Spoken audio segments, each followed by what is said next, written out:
Un saludo especial para ti que te conectas a este programa llamado Café y Biblia, donde deseamos que la palabra de Dios sea para ti de una manera más cercana, como un conversatorio, como una comunicación cercana. Hoy empezamos una miniserie llamada Vida Cristiana Práctica, con un tema bastante importante de manteniendo la fe en un mundo que rechaza a Dios. Y para eso tenemos a nuestro pastor invitado, Pastor Gabriel, que hoy nos dará desde la perspectiva bíblica cómo mantener esa fe en un mundo que indudablemente no acepta a Dios, sino que se pone a sí mismo. El ser humano es el centro del universo, el centro de su atracción, así que vamos a abordar este tema. Y bueno, Pastor Gabriel, Dios te bendiga, bienvenido a este espacio. Ok, Julián, Dios te bendiga también y a todos nuestros oyentes y toda la audiencia de nuestro ministerio. Agradecido por este espacio tan importante y tan especial, y bueno, esperamos que en el Señor y a través de estos programas el Espíritu Santo convenza los corazones para la edificación de todos, tanto de nosotros como de nuestros oyentes. Así que muy agradecido por este espacio, Julián. Perfecto, Paz. Entonces, miremos este tema, mantener la fe en un mundo que rechaza a Dios. Ciertamente mantener la fe significa valor, entrega, compromiso, pero ¿será que el cristiano tiene temor al momento de presentar el Evangelio? ¿Tiene temor en un mundo que está rechazando constantemente el Evangelio? ¿Será que hay una dualidad de pensamiento entre el temor, la valentía para mantener la fe? A ver, Julián, y quisiera pues aprovechar para hablar mucho también desde mi reflexión personal como pastor, claro, y también como creyente. Yo este año cumplo 11 años en el Evangelio. Es una bendición para mí y a la vez pues también un aprendizaje, una reflexión. Y desde mi experiencia personal yo creo que hay dos pensamientos, o hay dos perspectivas, y es que efectivamente sí hay temor en muchos cristianos y en muchas personas a la hora de compartir y defender nuestra fe, ¿sí? Eso es innegable. Como también vemos a otras personas que no les da temor, que son más, digamos, en un sentido fuertes en esto, pero pudiéramos decir que están las dos. Sin embargo, al principio, y especialmente cuando a uno le falta crecer un poquito en la fe, sí hay mucho temor, y principalmente por condiciones personales, emocionales, psicológicas, y es que hay, psicológicamente hablando, espiritualmente, los cristianos y los creyentes sabemos, porque este es un mundo caído, hay mucho temor al rechazo. Entonces mucha gente prefiere evitar ser rechazada y por lo tanto no defiende su fe como lo debería de hacer. Pero también hay otros que quizás lo hacen de una manera muy arraigada, muy fuerte, pero descontextualizada. Entonces, como fanáticos, como digámoslo, muy legalistas, muy religioso, digámoslo religioso, porque podemos tener oyentes que no conozcan mucho este término de legalismo, pero digámoslo así, fanáticos religiosos. Entonces tenemos esos dos extremos, y la Biblia nos da consejos. La Biblia nos da consejos prácticos a la hora de defender nuestra fe en un mundo que constantemente rechaza a Dios. Y desde mi experiencia personal, eso también lo viví yo. Hubo un momento en mi vida en el que yo era como el agente, el cristiano 0007, y era que encubierto, y era que yo recibía, iba a la iglesia, practicaba, pero en ciertos lugares yo más bien me ocultaba, ¿cierto? Para que no se dieran cuenta que era por miedo precisamente a ser rechazado, pero es un miedo caído espiritualmente. Sí. porque ser cristiano es la mejor bendición que pueda tener un ser humano sobre esta existencia. Amén, así es, Paz. Y ahorita decías una palabra clave y era cuestiones prácticas que nos puede mostrar la Biblia frente a abordar esta situación de mantener la fe en ese mundo hostil en el cual estamos, que rechaza totalmente a Dios. Entonces, creo que sería muy importante para los que nos están viendo, para los que nos escuchan también, cuáles son como esos aspectos prácticos que nos muestra el Evangelio para que puedas mantenerte firme en términos de tu fe, de la creencia en el Señor y disfrutar de ello, porque a veces sí, se aborda con el miedo y no se disfruta del Evangelio, no se disfruta de esta vida cristiana, y creo que Dios nos ha dado esa apertura de disfrutar. Entonces, ¿qué pasos prácticos podemos encontrar en el Evangelio que las personas que nos están viendo, que nos están escuchando, puedan hacer? Ok, Pastor Julián, bueno, lo primero que yo debo entender es que el temor como una emoción, psicológicamente hablando, es una emoción del ser humano, pero que la Biblia nos dice que es una emoción que cuando no la sabemos manejar o no la entendemos bien, nos muestra que es una emoción caída, ¿sí? El temor no es de Dios. De hecho, la misma Biblia constantemente nos repite una palabra que es no temas, no temas, no temas. Yo no sé si esto sea real, me he puesto a investigar, pero hay mucha controversia. Sí, no hay datos exactos, pero hay una expresión que dice que en la Biblia hay 365 veces la palabra no temas, y que si la aplicáramos para cada día, viviríamos los 365 días sin temor. Entonces, lo primero es que yo debo de entender que el temor no es de Dios. Hay un temor natural. Si aquí en estos momentos comienza a temblar, Julián, cámaras, todo, vamos a salir corriendo porque es una reacción natural, porque es un instinto natural, ¿cierto? Lo que ya no es normal es que yo me paralice por el temor, que es la consecuencia del pecado. El pecado ha traído esa consecuencia. Entonces, número uno, yo tengo que hacer una distinción entre lo que es el temor. Si yo tengo temor de compartir mi fe, yo tengo que evaluar de dónde está viniendo ese temor, porque seguro no es de Dios.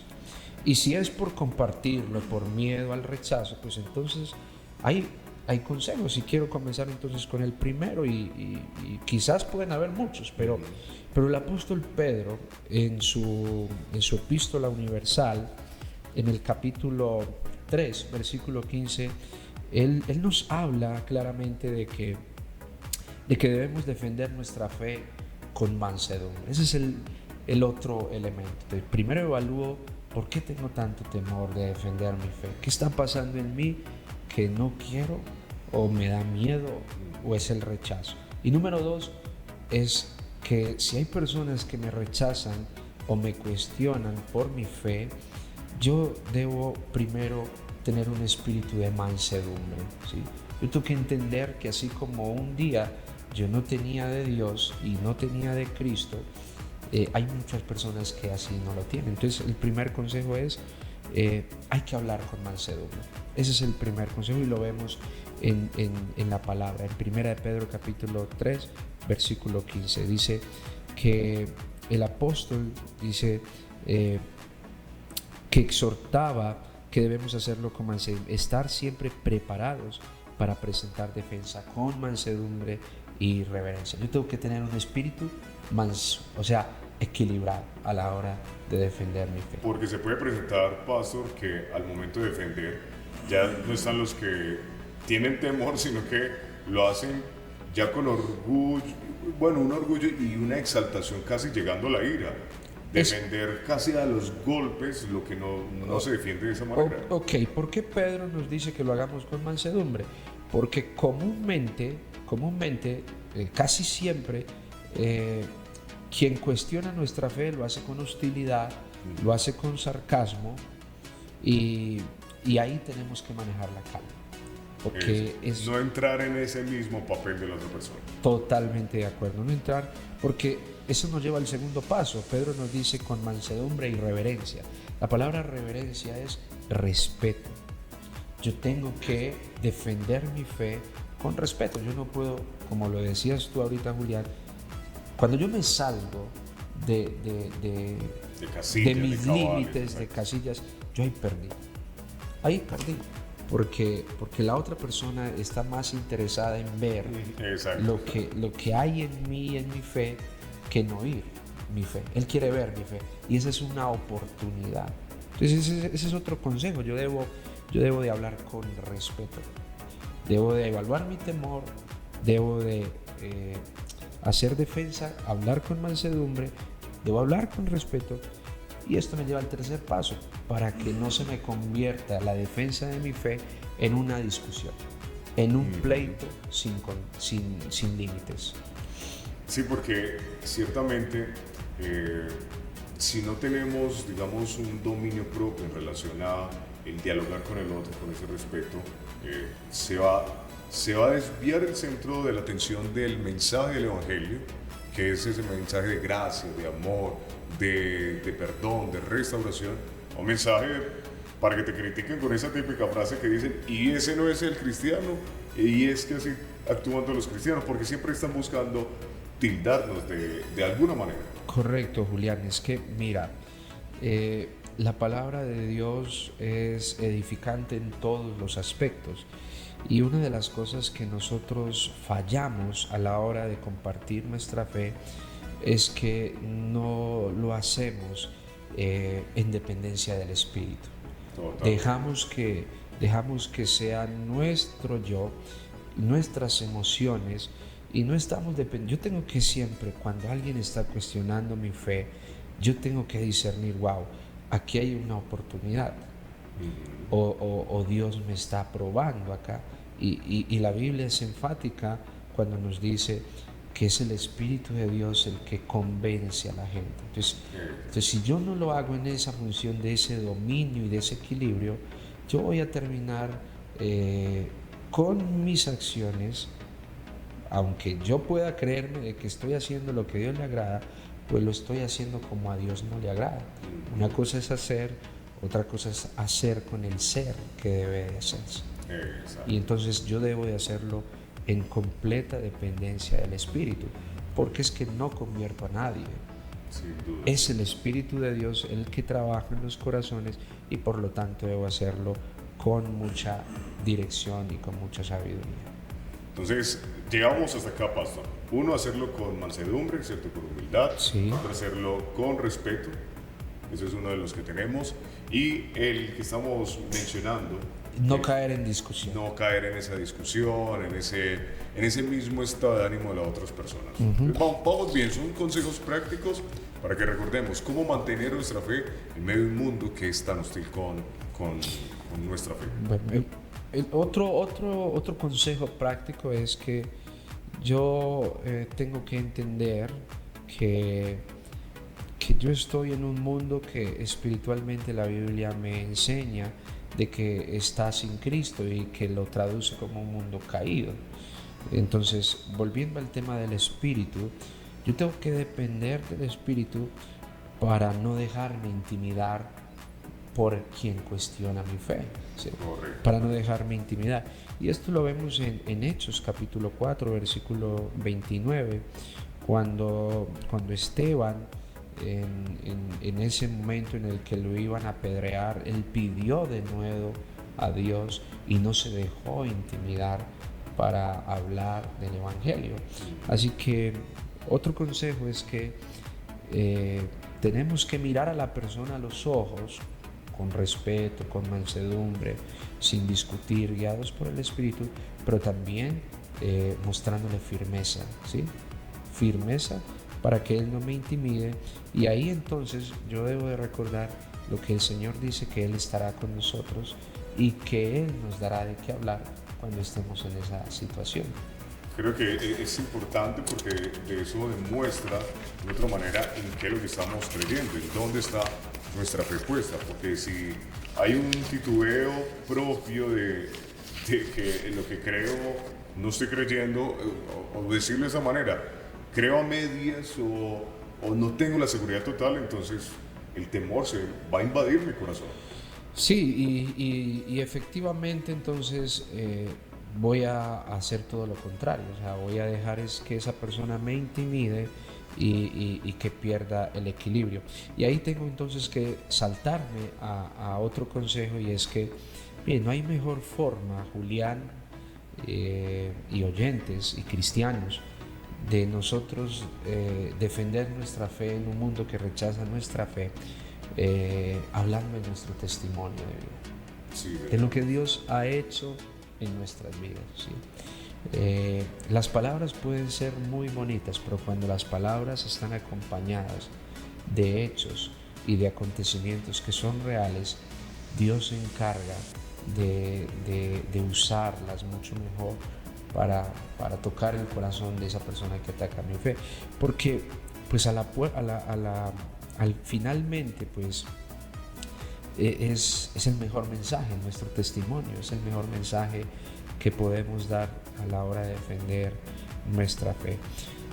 También tenemos que entender que hay personas que quizás no les va a interesar, solo nos van a cuestionar, y si nosotros percibimos que la intención es solo cuestionar, entonces podemos alejarnos de esa motivación y dejar la puerta abierta. Bueno, me gustaría que en otra ocasión nos tomáramos un café o compartiéramos más tranquilos.